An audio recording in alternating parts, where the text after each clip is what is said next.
Drawing a moose tag in Idaho is a pretty big deal. You can shoot one in your entire life. There's only a handful of units that have moose that they give out tags for, and when they do give out tags, it's not very many. A lot of people wait a long time to get one.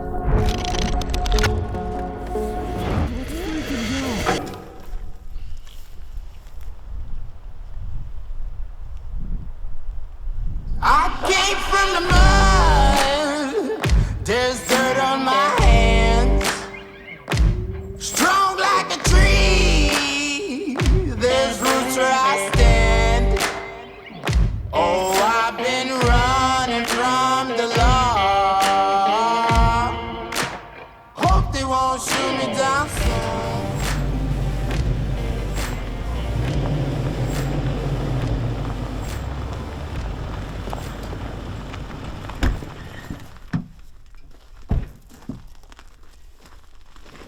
Still doesn't feel real yet. There's no rush. That's the biggest thing. There's no rush. Like, don't have to make a decision today. Don't have to get excited or nervous. I've got so much time. Yeah. Day one, we get out there. We have 7 of us glassing this, what I thought was the best spot in the whole unit.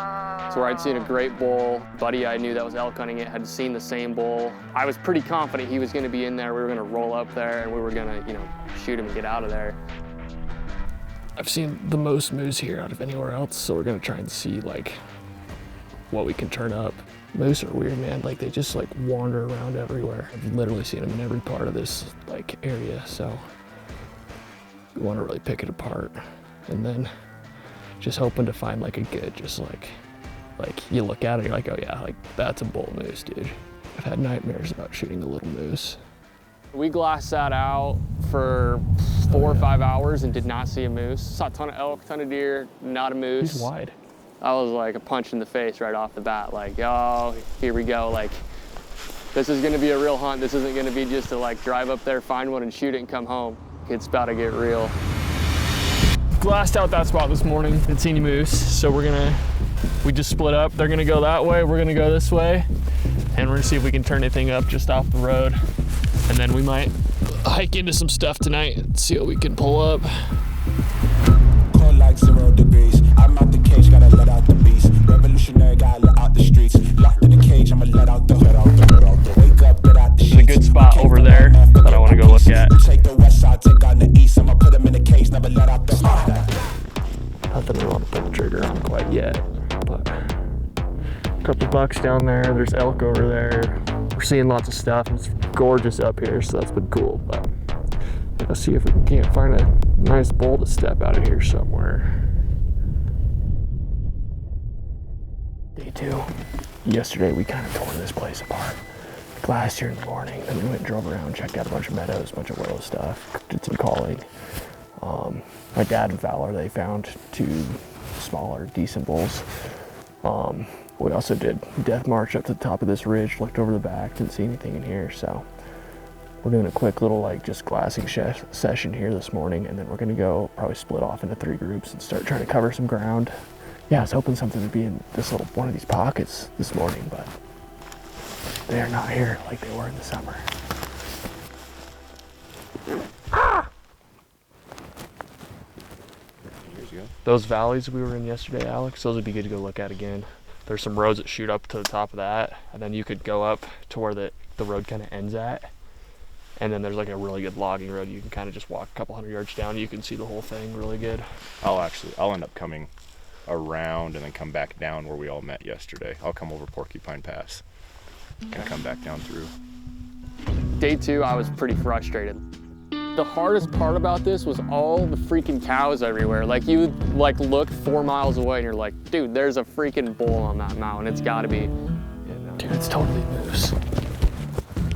And you stare at it for 30 minutes, yeah, that's a moo cow with ear tags in it. And we were seeing tons of elk and deer, which made it really annoying because we were like, okay, everything is here but a moose.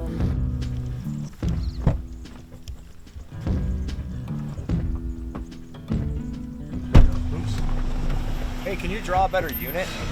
You're telling me. We watched some cows for about a half hour that we thought were moose, then we thought were cows, then we thought were moose, then we figured out were cows.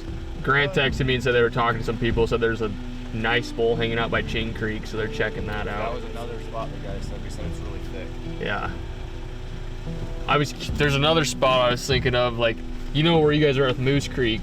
You drive down there a way, there's a spot you can kind of get into that's like a little rock face, and you can glass over all the really thick stuff in there. That would be worth checking out.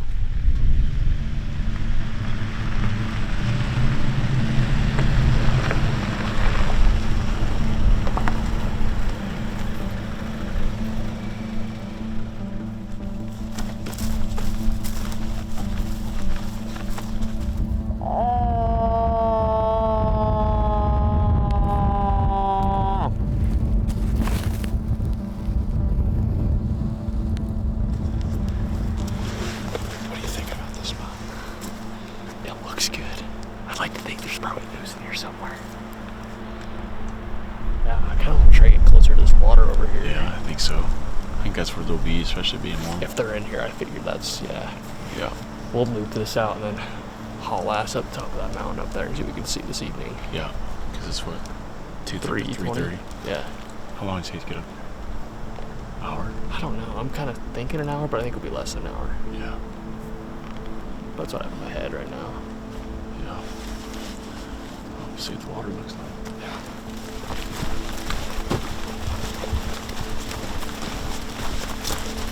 Oh, there's a cow elk. Head sticking out. I see her.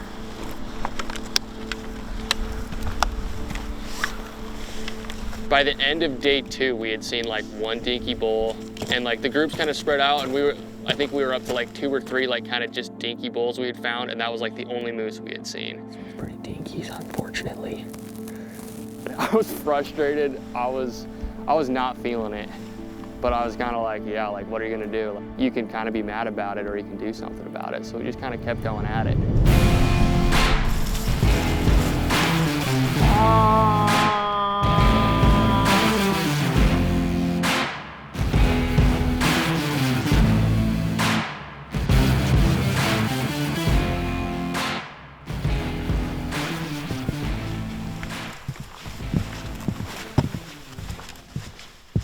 The day before, I'd sent Grant and Alex into like this valley with the creek running through it. It was super thick, and they had found a bull, but they had no idea like how big he was, what he looked like, really anything.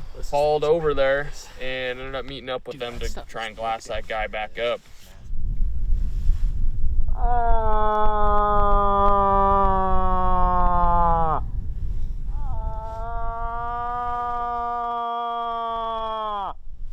They're like right there. Right there, I see. Yeah, see that clearing with that one little tree in the middle of it towards the top? They're standing right there. I see.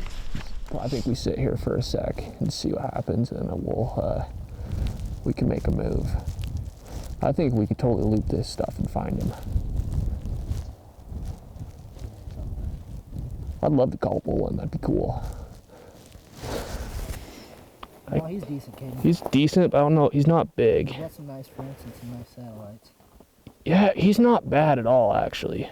Yeah, let's shoot kind of like straight down through the funnel, and we can see if that bull you guys saw sitting in those freaking Quakies. And then we can let's get right up on that ridge. That probably only be a couple 100-yard shot if he's there. Yeah, hopefully he's laying down in the trees right there or something. Yeah. I just think if we get on that ridge and he did drop further down, we're gonna have to get higher. We're gonna have to get creative. But yeah, no, I like that.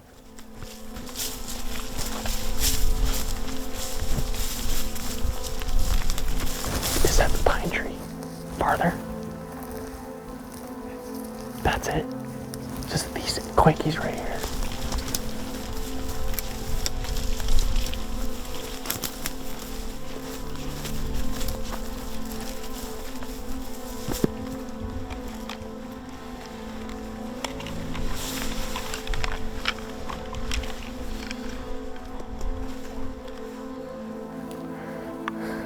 Go that way, get around these aspens. Well, our current holdup is we can't see really anything. They were down there in that clear stuff, and then they kind of just shot down to the bottom of that. Homeboy's up in a tree trying to see them. This brush is 7 feet tall. Not really easy to see through. Let's go to that open stuff. Okay. We got into this big, awesome opening, started calling, and I was like, man, this would be like the perfect spot to call a bull moose in. He didn't come in, so we kind of just kept working around. We came around this side hill, and you know, we're all together. We're kind of trying to look down into where he was, and we're like, I remember looking at Joe, and I'm like, dude, we're gonna have to get dirty and go in there and find this thing. We went down to the bottom, and I kind of figured what would happen is, you know, he'd be down there somewhere. Moose aren't super skittish like elk or deer are. And so we kind of kept going through there. I remember I stopped and called, and we just hear a, ooh, and we're like, what the heck? This way.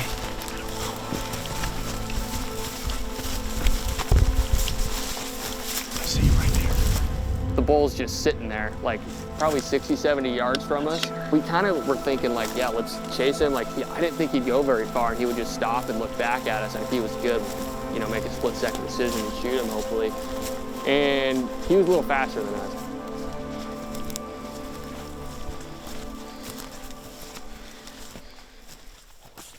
Yards from us, and he ended up spooking, and he went around the mountain, and I think he's sitting in these willows somewhere in here. Yeah, that's kind of what happened. I think the bull's a good bull. I wish it didn't happen like that. I kind of came to the conclusion that we should just kind of back out and maybe form a little more of a strategic play for the evening. So we went and we met up with my dad and Fowler, and kind of just gave them the rundown. And then I kind of just sent everyone to a spot to watch, and then we ended up going kind of just backside of where I thought his cows were at, kind of just hoping, you know, they might work their way out of there and go down into the bottom or some meadow, or, you know, just that we'd be able to catch a glimpse of them and we could make a move on them.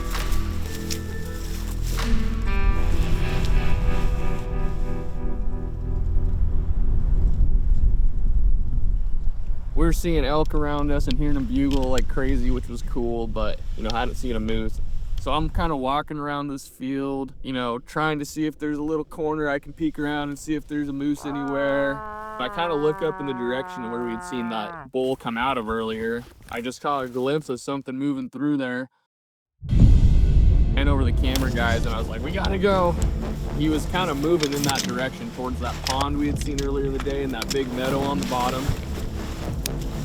We pretty much just dead sprinted towards the ridge that, you know, we had bumped him off of earlier in the day, kind of just hoping we would be able to see him down in there.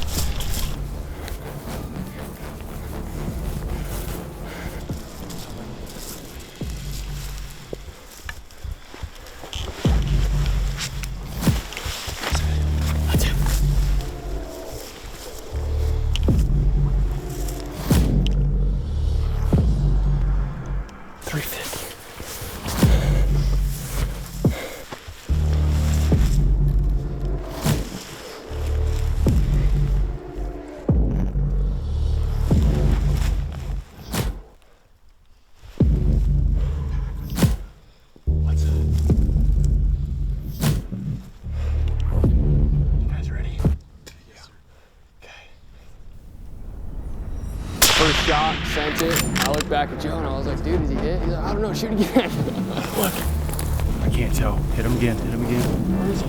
He's to the right, he's to the right. Move your.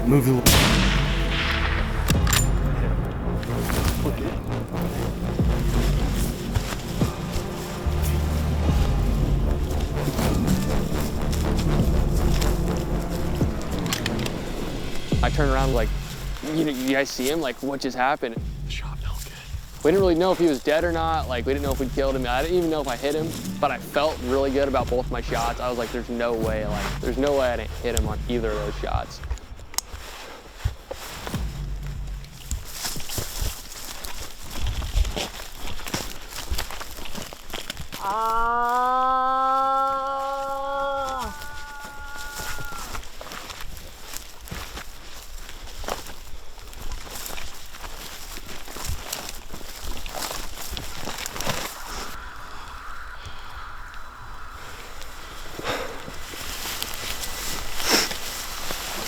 Is he down? He's laying right over there, dude. Dude, let's freaking go! He's freaking laying right there. I was like, there's no way I missed. I know that felt good. I couldn't really believe it at first. Like, didn't really feel real that it just happened that fast, man. Like it was so slow, all up kind of like until like the last like 4 or 5 hours of that day. Like things were just starting to pick up really fast. It was pretty nuts. Like walking up on him, like that is a whole nother animal. Like I've killed my fair share of elk, and that is like a whole nother level to it. And just the fact that like everyone could be there, like we were all such a big part of it, like I just thought it was so cool. And it's kind of like exactly what I wanted, like mature bull, everyone was there, everyone got to be a big part of it. It was like I couldn't have drawn it up any better than like how it ended up going down.